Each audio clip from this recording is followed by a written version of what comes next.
People usually tell me that my fish room looks too clean to be a fish room and it's too clean to be an active fish room. So in today's video, what we're gonna do is I'm gonna tell you some tiny little secrets that I personally do that keeps my room in good shape, clean, and presentable when people come over to my house or when they just wanna hang out, when friends wanna come over and just chill in the fish room and see how far I've progressed in this hobby, as well as how nice my tanks look, my room looks, and everything along those lines. So stay tuned. I'm gonna let you in on some noisy secrets that's gonna help you have your room looking spectacular, clean, and nice. First on the list, we have this awesome, cheap, and very efficient thing to have in the fish room. Personally, as far as like opinions go, this thing is fantastic, even though people might just go to a shelf and grab the things off the shelf that they need.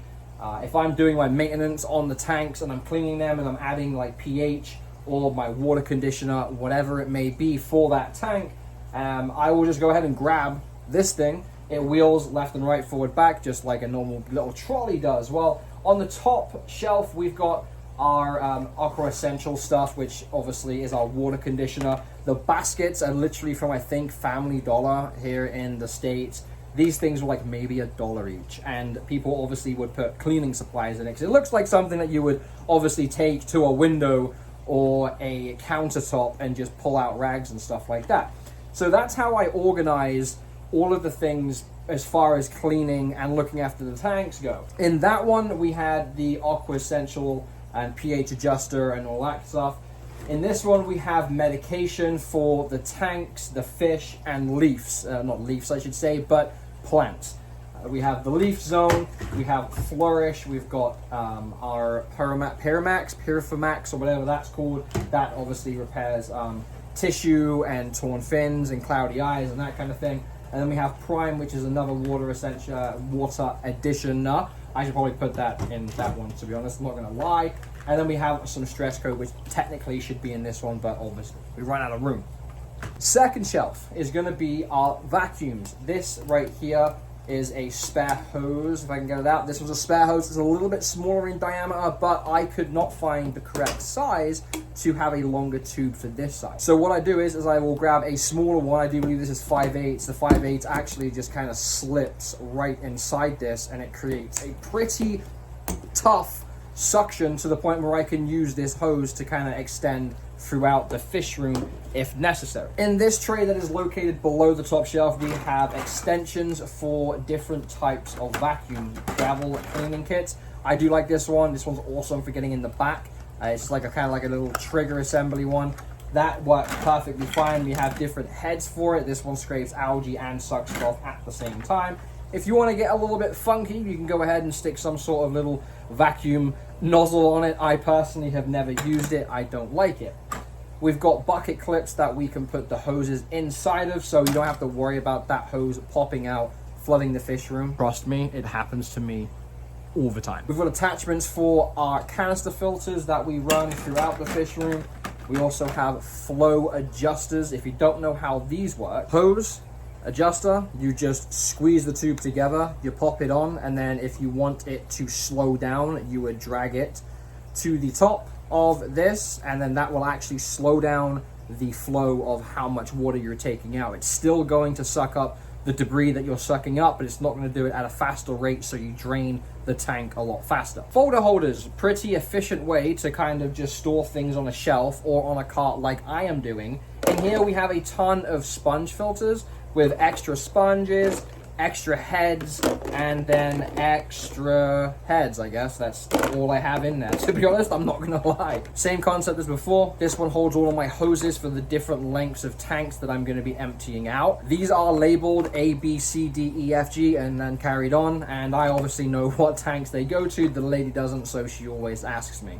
I should probably teach her what hoses go to what tanks. We have another ton of tubing, which I think this one's actually just all spare tubing that we have in the fish room. Another medical basket. This one is actually filled with everything we need, from airline tubing to air stones to teas to little suction cuppies. I bought these like online, I think, for very, very cheap. They're like, I think maybe $3. They're literally just spare suction cuppies for pretty much anything that you can fit inside these two clips. Gotta get yourself some clippies. Now, I call them clippies because my dear lady calls them clippies, and every single time I ask just for a clip, she goes, clippies, right? I'm like, yeah, that's fine, darling, clippies, that's fine. These I use for if I can't hold the hose on the tank and I need to go ahead and go to a different tank and do other maintenance while that one is taking water out of it. I would simply just grab one of these, put it on the top of the tank, put the hose through, and as you can see, it literally clips to the hose and the tank at the same time. Use those at your own risk though.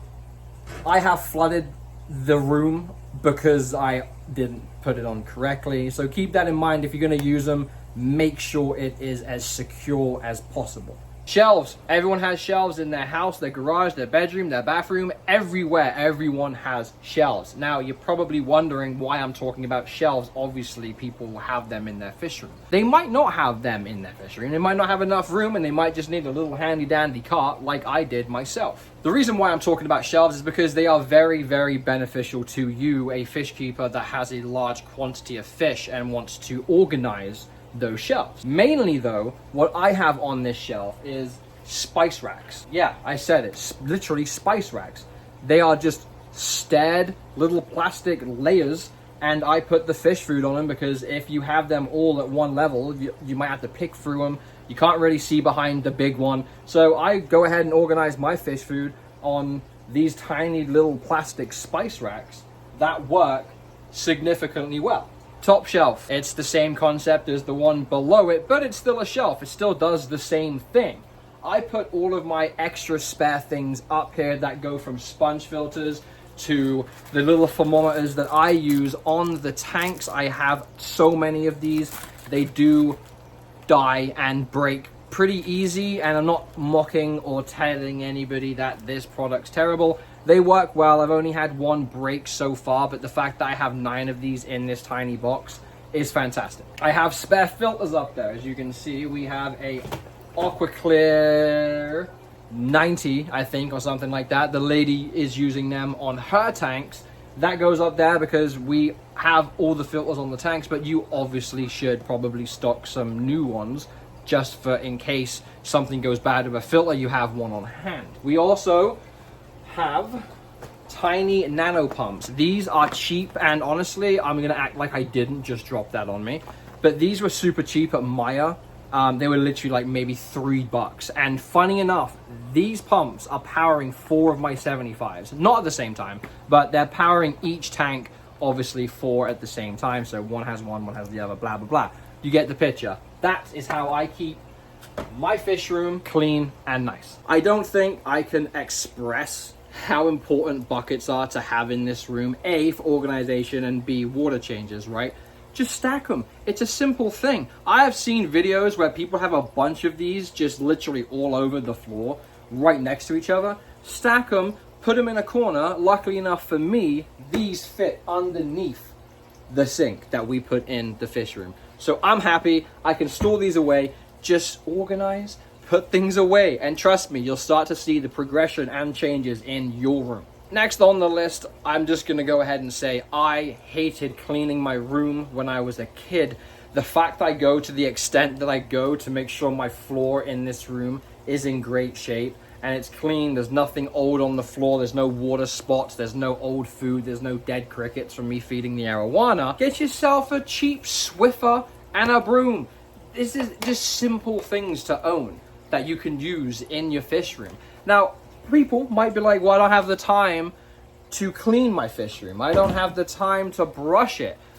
If you have the time to own and be in this kind of hobby, you have time to just quickly sweep the floor out the door. Like, you really do. I honestly get so much debris in here from my dogs because they like to play in puddles and run in and get dirt everywhere. Right now, the floor is actually pretty decent, I'm not gonna lie. I have a couple of stains from when I dropped primer when I was doing the water fill here. But besides that, my floor always looks clean because I find the time to go ahead and clean it. When I'm draining tanks and it's on a slow rate, while that's doing that, I can kill 2 birds with 1 stone. I can clean the tank and I can clean the floor as well. So that's pretty much how much I really do here in the fish room. Like, there's not really much that I can really talk about because everything I just chatted about is what I do. Just shelves, some storage, and then you're gravy. Just find the time out of your day to just come in and give it a quick sweep while you're doing a filter change, or when you're doing a water change, or just when you're just chilling out in your fish room. Go ahead and just sweep that stuff out the door. You don't need that inside the fish room. I would get on the subject of my wiring, but it doesn't really look that good right now. I do in fact have more bars that I've got to put up. We're not going to talk about the hanging extension cord right now. With the plugs just dangling, it's okay because it's fixed to the wall. It ain't going to fall in the bloody water, and it's all going to be completely fine. I hope you enjoyed these tiny little noisy tips on how I keep mine clean. I do get a lot of comments literally about the room because it looks so clean. I just have things off the camera that you can't see. Kidding. I just generally go ahead and just put things back where they belong when I'm done, and that way you can keep track of things. It looks neat and it's tidy. And these are really small little things that most people probably already know but just don't do. Why? Do it. I hope you're going to enjoy these bloopers, because there are bloopers after this video, and I must say it's terrible. But someone also did say, hey, you should put some bloopers in at the end of the video. Well, there's bloopers, so enjoy these bloopers, because I won't. I would get on the whole... That was a bug. By the little brackets that you can just put on them. You have yourself a shelf. Diagonal on a 2x8, and then you have yourself... My door just opened. Shelves. Shelves are obvious. Shelves are a huge benefit in literally everyday life. Your garage, your house, your